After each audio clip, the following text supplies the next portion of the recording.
ဒီဟာလေးကဒေါ်လာ3ဆိုင်ပေါ့နော်ဒေါ်လာ3မှာကျတော့များသောအဖြစ်ကတရုတ်ပစ္စည်းတွေရောင်းတာများတယ်ဘယ်ဟာယူသူတို့ကတစ်ချက်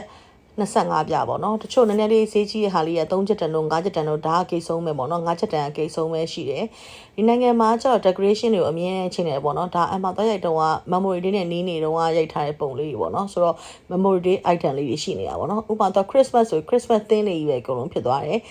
Halloween ဆို Halloween theme တွေကြီးအကုန်လုံးဖြစ်သွားတယ်သူကရာသီကွင်လိုက်ပြီးတော့လူတွေကအမြဲတမ်း decoration တွေလုပ်ကြတာဆိုတော့အိမ်တွေ decoration လုပ်ကြတာဆိုတော့အခုဆိုရင်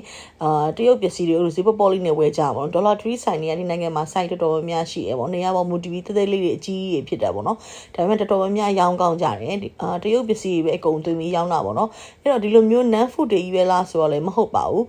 အစားအသောက်ပစ္စည်းတွေလည်းရှိတယ်ပေါ့နော်ဒါလေးတွေဆိုတကြံပန်းကုန်းလေးနဲ့တော့တူသေးရနော်အမှတကြံဟိုတော့သတိရသွားသေးတယ်အခုဟာဆမ်းမဖြစ်နေပြီဆိုတော့ကလေးတွေ